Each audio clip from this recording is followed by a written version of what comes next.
Good morning everyone, welcome back to my channel. So in this video I'm bringing you along as I finish the construction of my inspired by a Japanese rice bag but modified into a caddy. So a storage container within my art room to hold bits and bobs.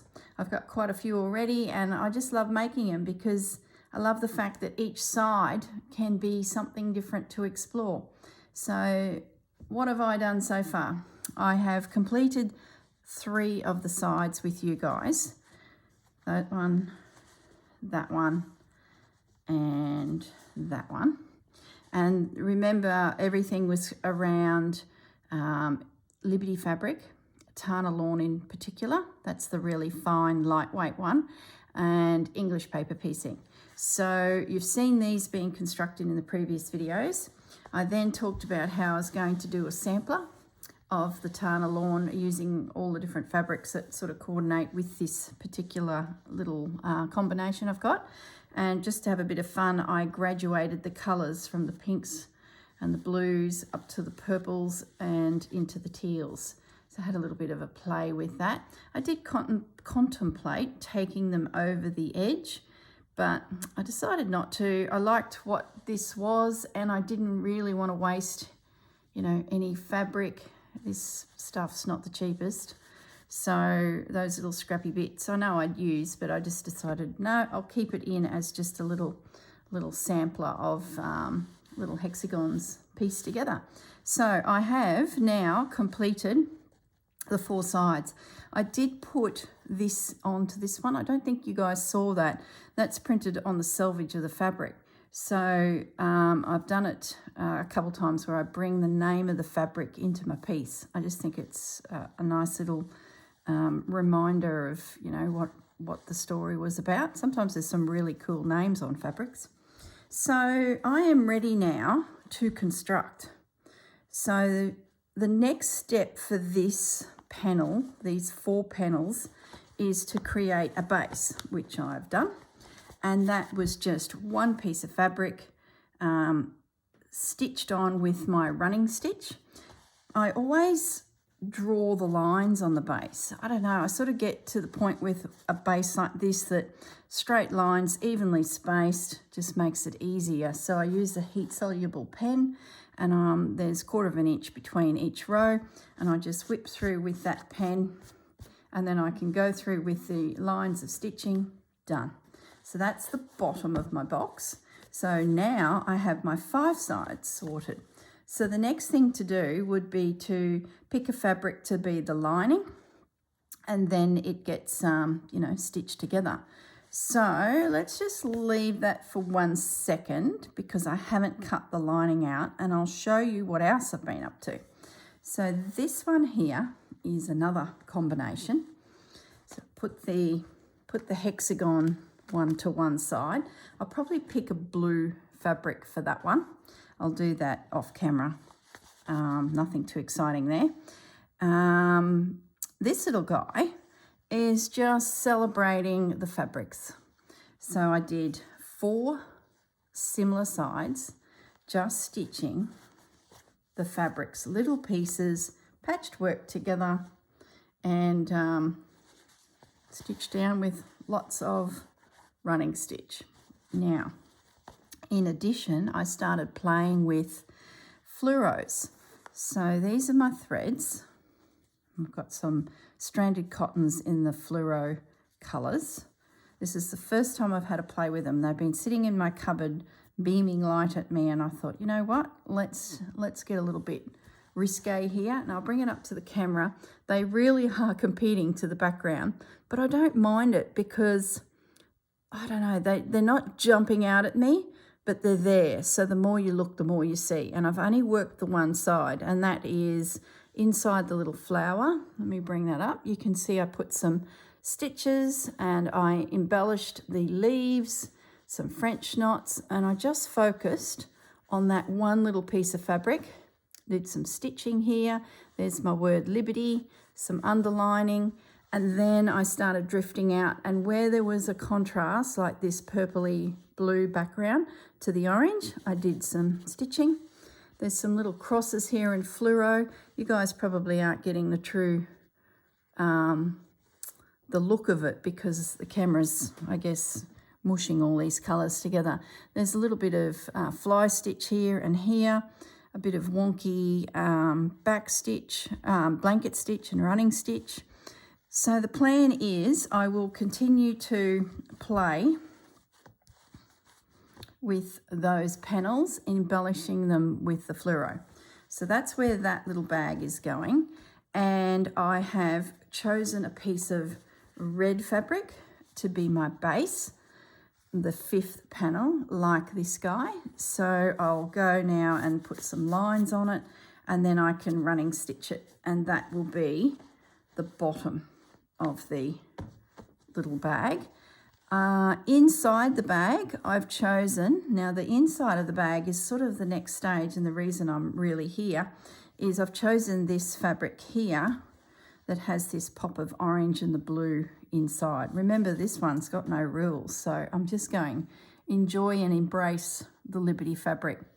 Now with the lining, now I've done this quite a few times on camera for you guys in the whole series of making these, but I thought we might just do it again for anyone who's joined us and wants to make one of these. You can sort of see now where the process is to complete the actual caddy. And for those of you who've made this before, gosh, I've seen heaps of these pop up on our Facebook group. They're just so handy. The lining, let's talk lining. I've cut myself 5 pieces. Remember, there's 4 for the side and 1 for the base. Same with the outside, except they're heavily decorated and they're reinforced with wadding and a bit of stiff fabric because you want them to feel a little bit rigid so that your caddy stands. The inside can be anything. In this case, I've got my 5 pieces of Liberty fabric.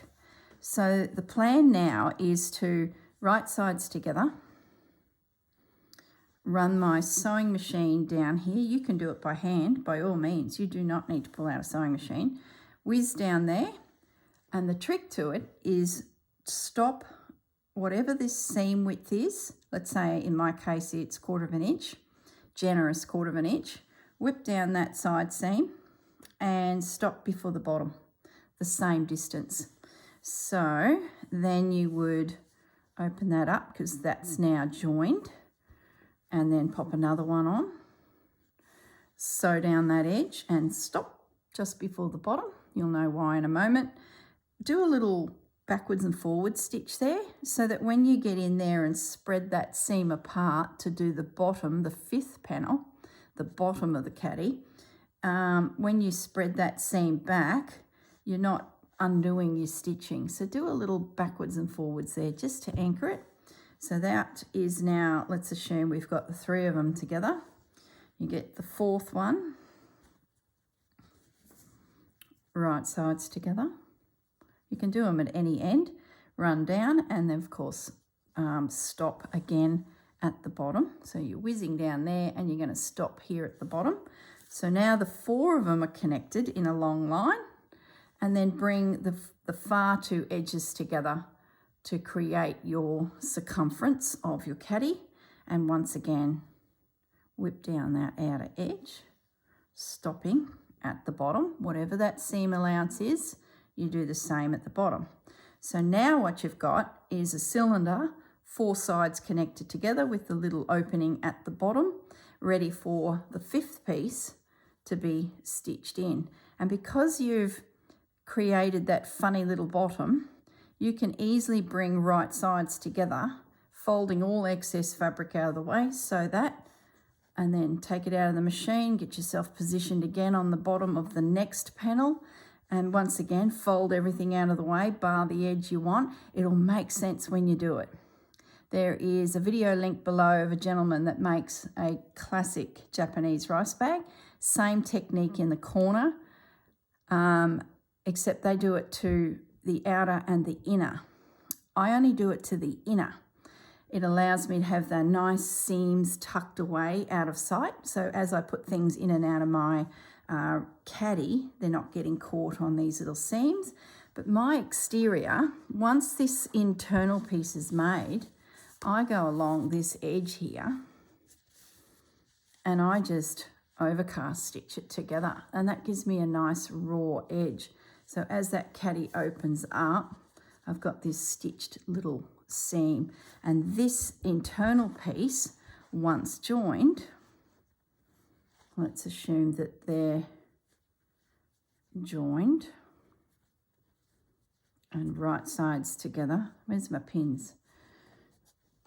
Actually, I can show you on the next piece. Let's just pause the construction of the bag for a wee moment and put this little set to one side. So I still have a bit of work to do on this one. Highlight it in fluoro, stitch the bottom piece and create my lining ready to hand stitch the whole thing together. So that's still a work in progress.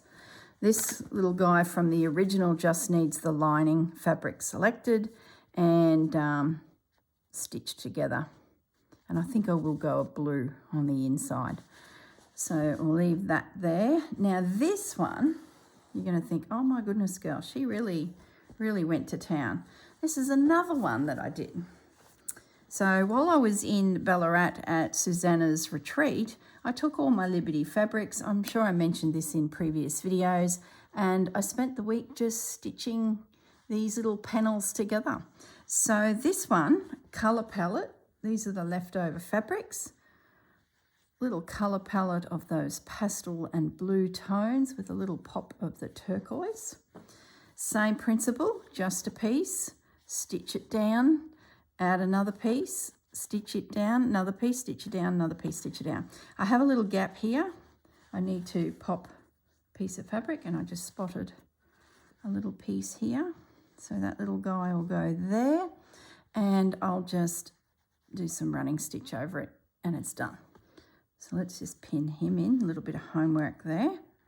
So in this scenario, I have my 4 sides completed. Once again, the word Liberty. I'm yet to put a little bit of embellishing stitching on this. I'm still thinking about, you know, what I'll do. It won't be anything crazy like fluoro colours. It'll probably be, I don't know, some hot pink or something, just a little pop of something. Maybe pick up this colour and do some decorative stitching. So there's a little bit of work to do on him yet. I have got the base ready. Once again, I did my lines. You can still see them in that heat-soluble pen. You don't have to do that if you want to just go for it, you know, take the wonk and embrace it. But I'm often watching a movie, and if the lines are there, I can actually look to the TV a lot more because I've drawn my lines, and it's on the bottom of the caddy. So that's the fabric I've chosen for the bottom, and I'm also going to use that for the lining. I just think it's gorgeous out of the range. I think it matches beautifully. It's a little bit quieter, if you could call that a quiet pattern, but that is definitely not quiet. Blue would have looked great with this as well, but I've gone with this particular tone. So there's my 5 sides, they're ready to go. And I cut out my 5 lining panels, and this is attached into the start of the lining. Okay, so like what I just showed you with those oranges, I've stitched down the side, and there's my little gap. See how that splits? I haven't taken the sewing machine right to the very end. So the next step in my lining is to grab the final piece, find one side, turn back that additional fabric so that you've got your straight edge exposed. See, I've got my finger on those side pieces. Because I stopped that side seam, I can now get that out of the way. Finger press it if you will. You could go to the iron. And then it's just a case of pop this guy in. And you can pin it. Your side seam fabric is all out of the way. And if you do the same side seam measurement as you did coming down the lining, it will finish stitching right in next to the point at which you stopped. you can place a pin there too, just to make sure you get it right. So I'd then go to my sewing machine and whiz along there. So when this all opens up and is all attached, your bottom is now in your caddy. Your raw edges are hidden within the walls of the caddy, and you've got a lovely little corner here due to this little clever, it's very clever technique here. So let's assume that that is stitched. I would then find the next edge, fold back excess fabric, and the next edge, line her up. You do like a little twist here. It'll make sense when you have a play with it. And then there's your next seam. Whip around the four sides, and now you have your caddy lining. So let me just pin it. Or should I stop the video and stitch this? It would make it easier, wouldn't it? Yeah, I might. But before I do that, I might show you additional items I made with this caddy. So this is where, when you've got time and you're just happily stitching, you make other things. You probably saw them a second ago. First of all, the other thing you need to make in the construction of your caddy is some tabs, which you will run a ribbon through or some rope. You may make some rope for the project or just use a twine. These are little rectangles. I used a piece of calico, just a scrap, laid a piece of the decorative fabric on top, and then running stitch all over the whole lot. Now you can get as fancy as you like here. They are a feature on the caddy. So yeah, you could put some lace on here. You could do all sorts of things. So when you have your four little tabs, they are going to sit on your bag and be caught between the lining and the outside. And they'll just pop up in the middle, ready to have a drawstring put through. Does that make sense? I'll grab one of my other bags. This one is a good example, easy to see. There's my little tabs. There's my lining.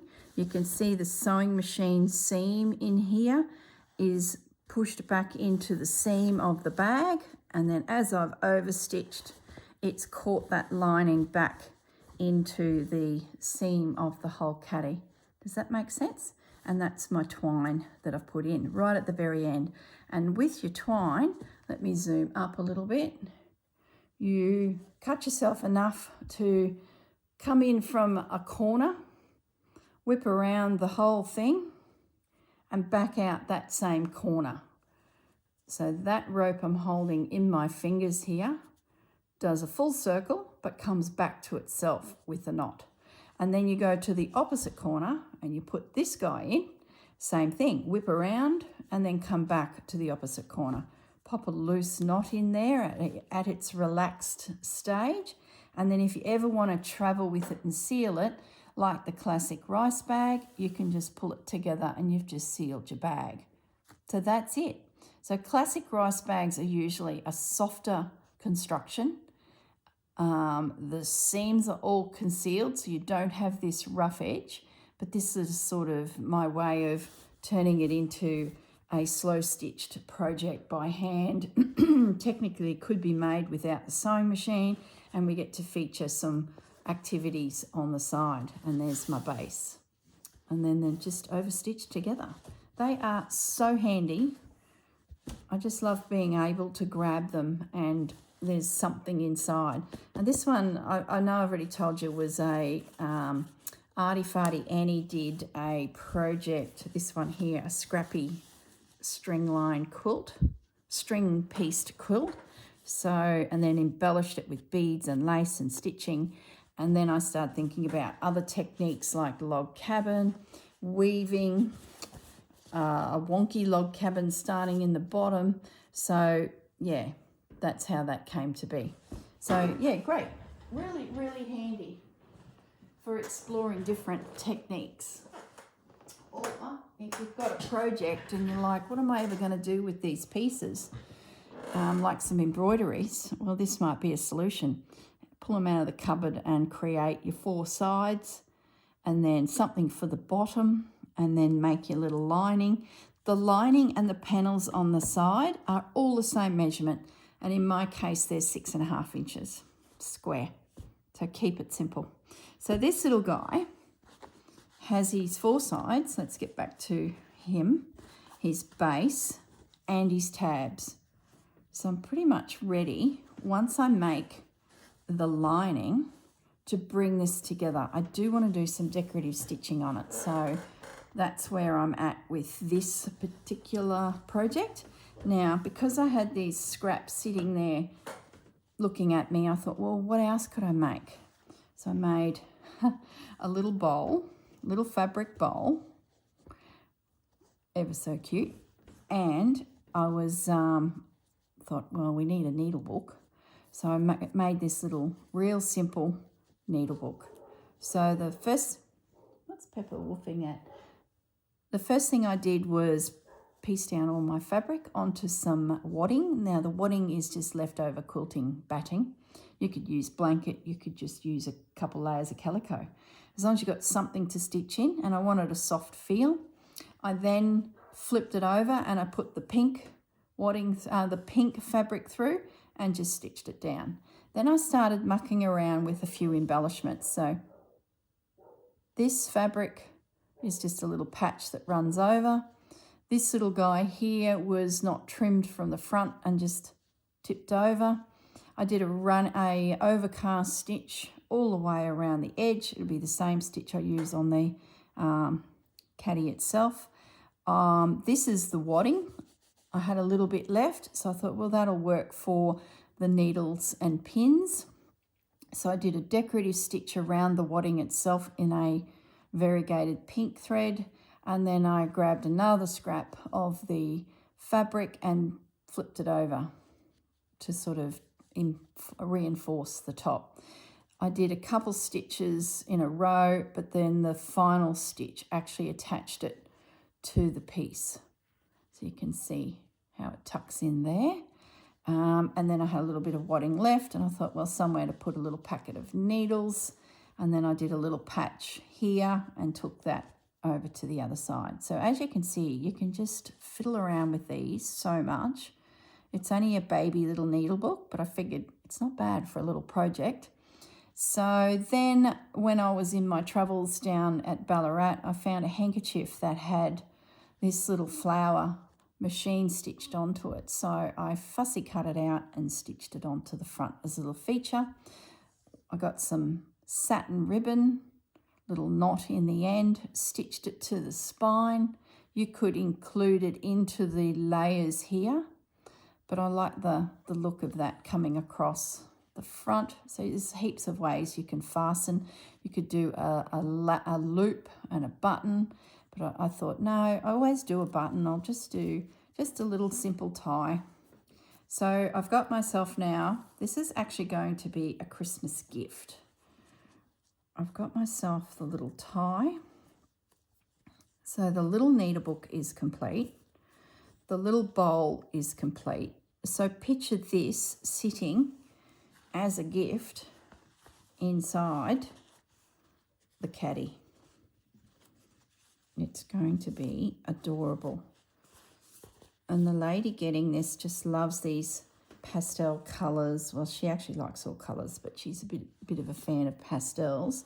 So this will sit inside, fits beautifully. What was the diameter of that bowl is what you're saying to me now. I can read your mind. And you know what? I didn't take note of that when I did it. I was racing out the door and I just did a circle. A ruler. Let me grab a ruler and see if we can work that out.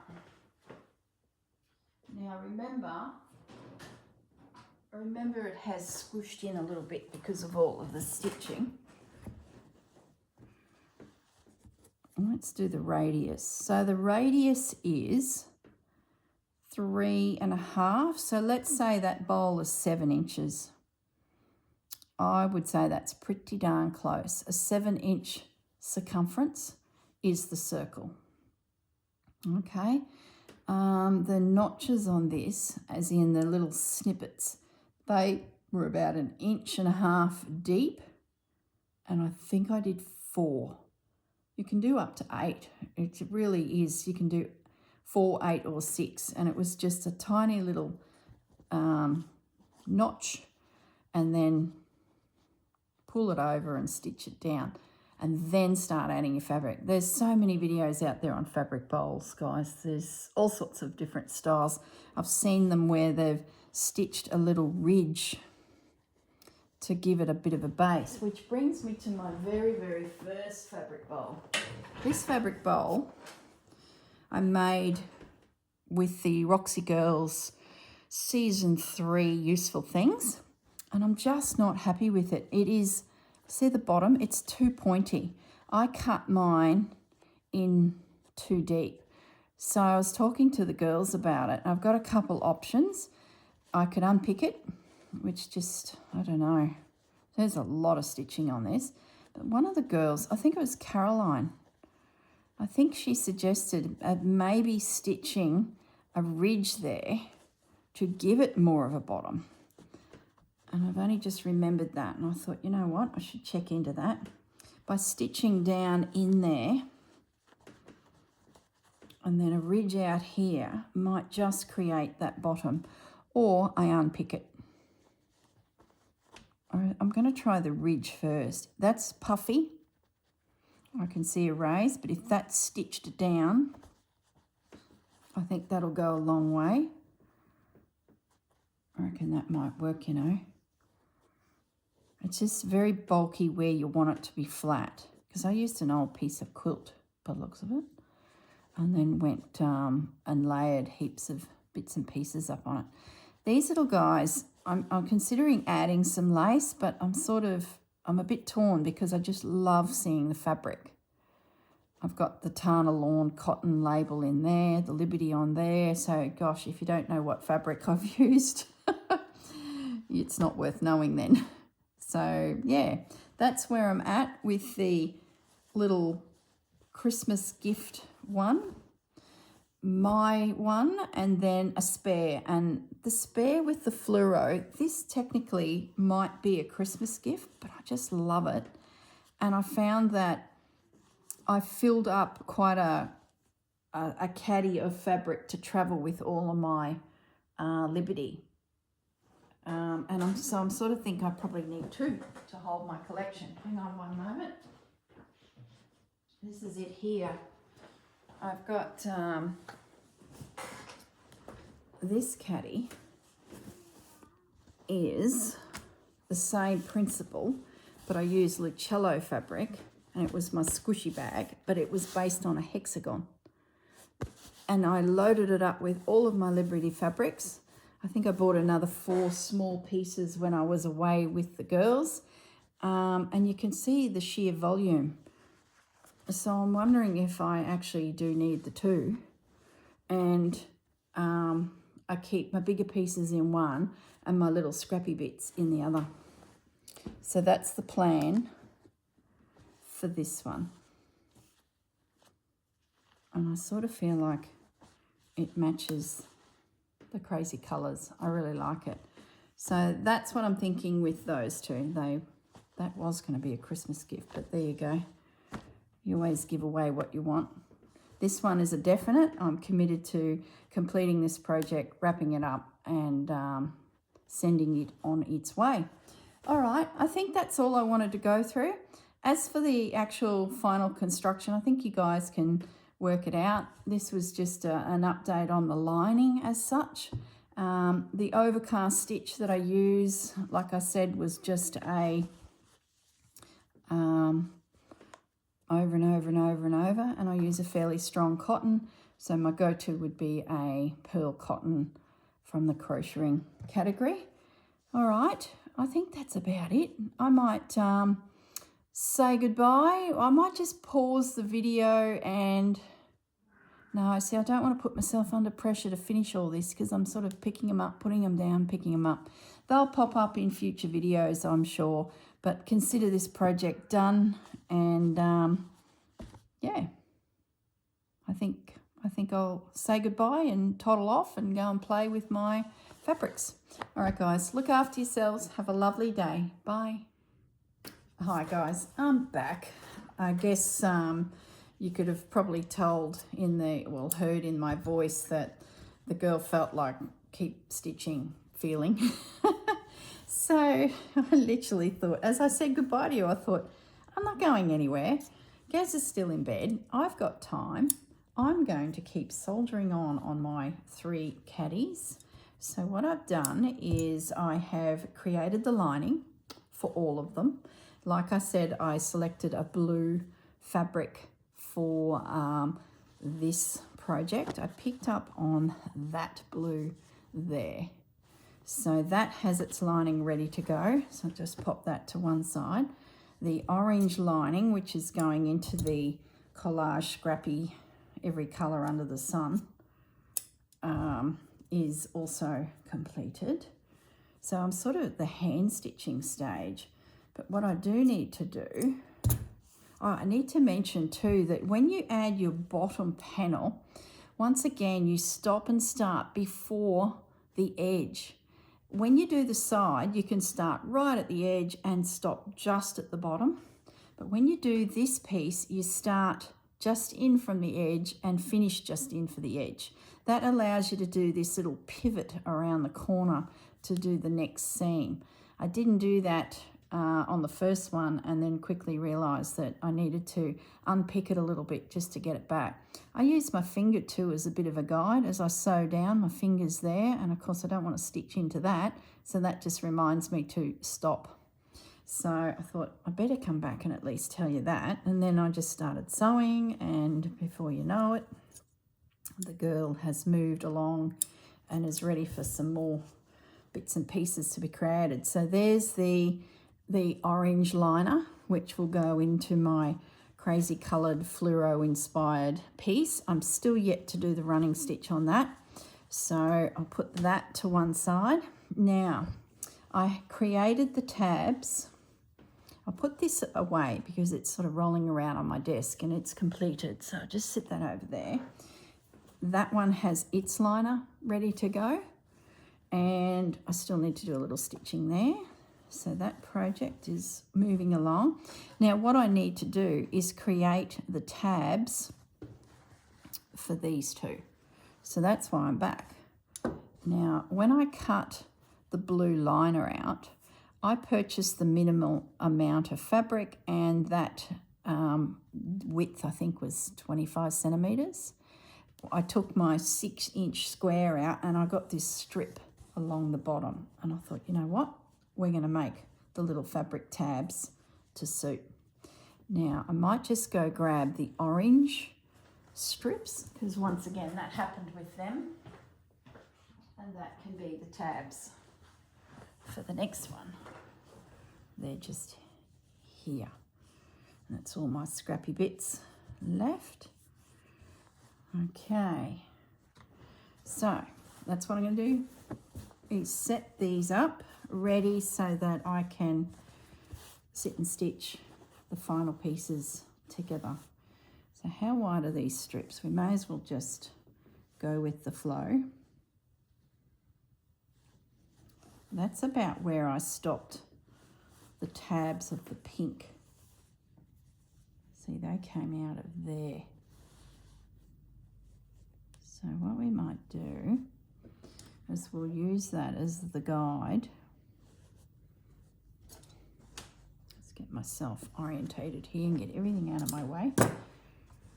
You can make your tabs as big as you want, as small as you want, but I sort of just go with whatever happens. I'll give you a measurement in a moment if I haven't already. Have I done that? Maybe I did. Where'd my little ruler get to? They are 4 1/4. Like it's just, well, let's say 4. Let's line this up a little bit better down the other end. 4 inches by 2 inches. And then when they're folded in half, you've got about an inch that can disappear into the seam, and then that's what pops out the top as your little tab. So let's just go with that and create a strip here.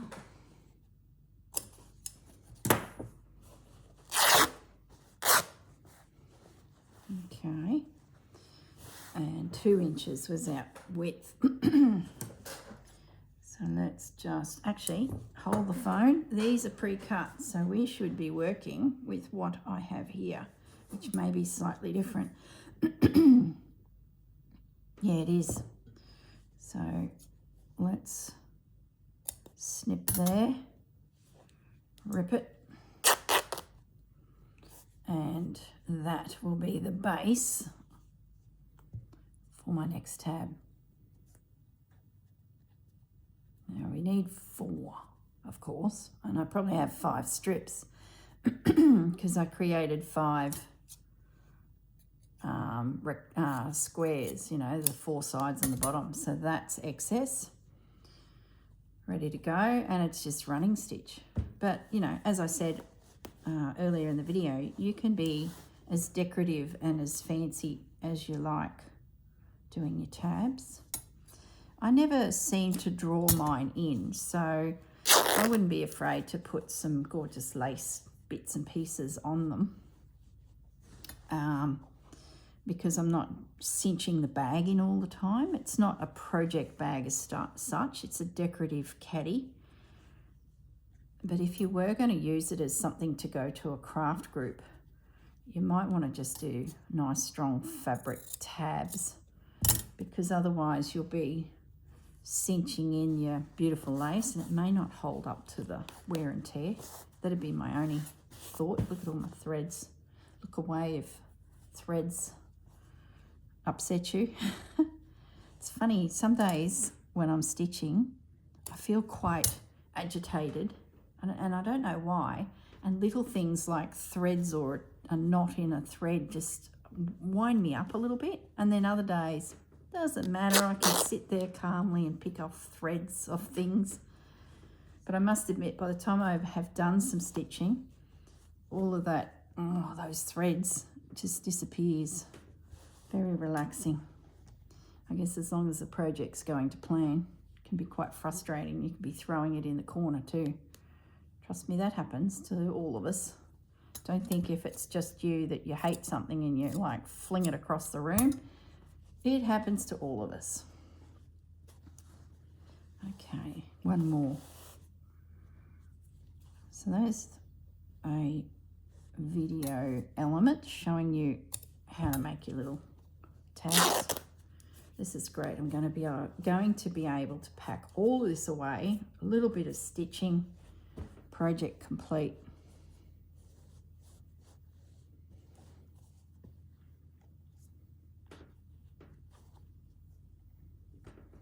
And here I had plans on making a few Christmas presents, but I'm keeping this one now.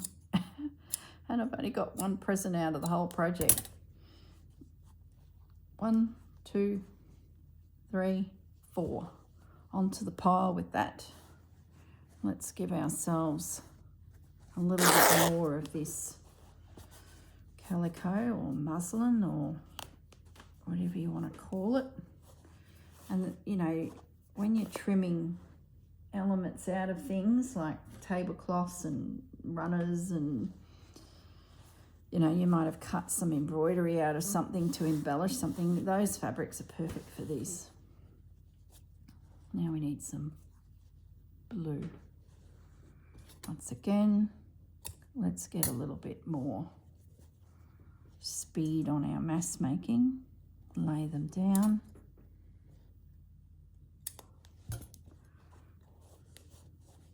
So what do you guys plan for the day? I'm going to wash my car. Gaz went to the farm and must have walked in some prickles. We call them bindi eyes here in Australia. When they dry, they get a nasty little prickle. It's nearly the shape of scissors. Is that hard to explain? Like they have this V and then they're, you know, short and stumpy. That's a bad explanation, but they're bindi eyes. Just Google them, you'll soon see the prickle. And they pop up at summer around the farm, and Gaz must have walked in some. Then he's hopped back into the car to drive back here, and they're just sitting on top of the carpet mat. So I want to gather up all those little boogers before they turn up in my grass here, because they're very good at doing that, or embed themselves into that carpet, so that if I jump in with a barefoot and no shoe, which is typical me, farm kid through and through, I will catch my foot on a bindi. So as soon as I spotted them, it was like sirens went off. Quick, sort bindis.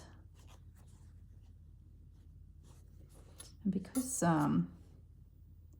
they travel so easily and spread themselves out through our environments, we don't want them here. So that's my plan today. I'm going to wash the car. It's looking a little overcast, so I hope I can pull that off. At least it won't be blazing heat.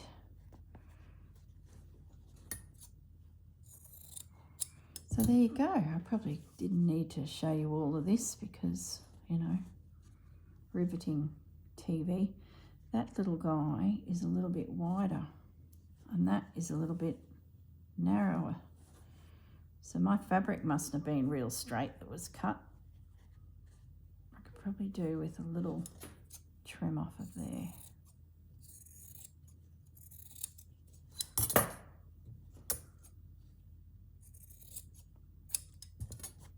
By eye. Dodgy brothers.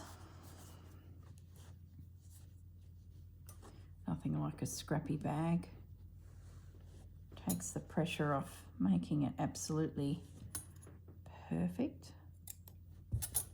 Now you could draw your lines on this as well, like I do for the base, but I'm not too concerned. It's only a short distance that you're actually top stitching everything down. So I tend to be able to keep that reasonably straight. Doesn't seem to be too bad. And that's the fourth one. Yep, there's my scrap. That can go over there. There we go. So I can put all my little scraps away now. I can put this piece of cloth away. Alrighty, so homework, plenty of homework. Lining, done. Sides, done. Do need to iron the lines out of that. So that is pretty much ready now just to build. And then before I do need to stitch, top stitch over those. So that's the first project stage. This little guy, he's ready to roll, isn't he? There's my lining. Just tuck that in there. Little bit of stitching there. And my base was done from memory. No, my base is not done. Yes, it is. Just an iron. So that's good. Nothing like a mass make. These were all at different stages too, so I feel quite pleased that everything is, you know, at the same level now. This little guy is ready to roll. Do need to do its base. Some fluoro stitching. Can pop those there just to have a play with those threads. That one's ready, and there's the little tabs. So there you go. We are ready to bring these little caddies together. Okay, all right, well, I'm gonna leave it at that. I'm definitely gonna go. You're not gonna see a finished photo because this is an evolving scenario. It'll be a case of when I pick it up, I can and do a little bit of stitching. I don't mind having these little random projects kicking around for rainy days. So yeah, off to wash the car, and maybe this afternoon I can have a play. All right, guys, take care of yourself, and I'm definitely going. Bye.